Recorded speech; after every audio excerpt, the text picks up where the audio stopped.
வணக்கம் தலைவா. 100% இவரை பற்றி நீங்க கேள்விப்பட்டிருக்க மாட்டீங்க. இவர் கிட்டத்தட்ட 10,000 குழந்தைங்க, 10,000 குழந்தைங்க, 6 மனைவிங்க. இவரோட வரலாறு ஆப்பிரிக்கா நாட்டுல வரலாறு தெரியாதவங்க எவனுமே கிடையாதுன்றாங்க.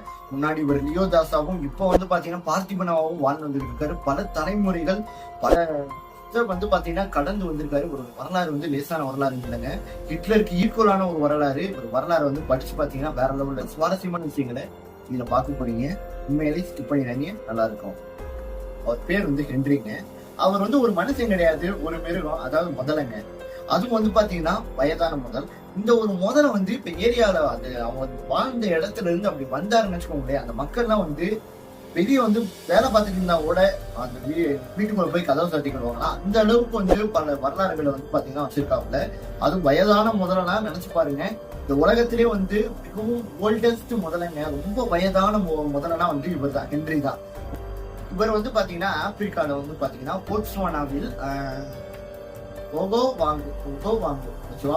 ஊரோட, அதாவது அந்த டெல்டாவில் பாத்தீங்கன்னா பிறந்திருக்காப்புல. எப்ப 1900 பிறந்திருக்காப்புல. 1900 செப்டம்பர் 16ஆம் தேதி பாத்தீங்கன்னா இவர் பிறந்திருக்காரு.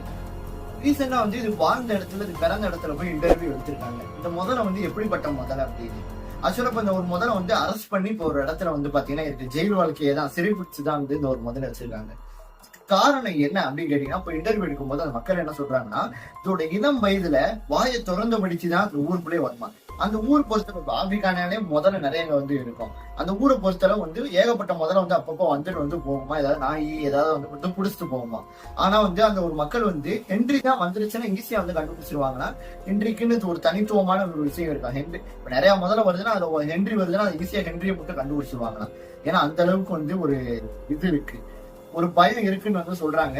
அதாவது அந்த இளம் வயசுல பாத்தீங்கன்னா ஒரு பல்லு அவ்வளவு பெருசா ரொம்ப கோரமாக பாத்தீங்கன்னா இருக்கும் அப்படின்னு சொல்றாங்க. பெரிய பெரிய கேஸ் பாத்தீங்கன்னா தலைவர் பாத்தீங்கன்னா வச்சிருக்காப்புல.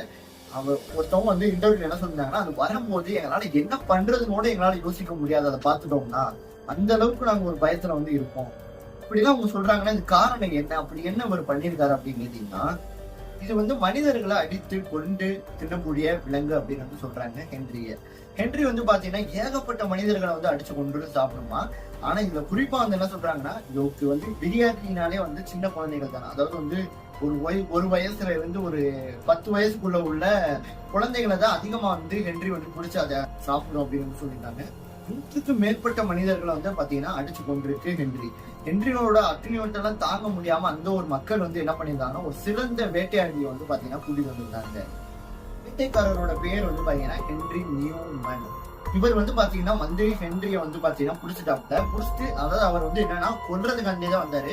ஆனா ஹென்ரிய பார்த்ததே என்னமோ அவர் மனசு மாறி ஹென்றி கைதுதான் பாத்தீங்கன்னா செஞ்சாரு. கைது செஞ்சு பாத்தீங்கன்னா தென்னாப்பிரிக்கால, சவுத் ஆப்பிரிக்கால பாத்தீங்கன்னா ஸ்காட் பார்க்கிங் சொல்லிட்டு ஒரு பார்க்கிங் சொல்லிட்டு ஒரு இடம், ஸ்காட் பார்க்கிங் சொல்லிட்டு அந்த ஒரு இடத்துல பாத்தீங்கன்னா இப்ப கடந்த 30 ஆண்டுகளா பாத்தீங்கன்னா அமைதியா ஹென்றி வாழ்ந்து இருக்காரு. 3 பேரை அதாவது என்ன சொல்றேன் எப்படின்னா பேர் அடிச்சு கொண்டு தின்னுபட்டு நிம்மதியா பாத்தீங்கன்னா இப்ப அரசாங்க பாதுகாப்போட பாத்தீங்கன்னா பாதுகாப்பு வளையத்துக்குள்ள பாத்தீங்கன்னா இப்போ ஹென்றி வாழ்ந்து இருக்காரு.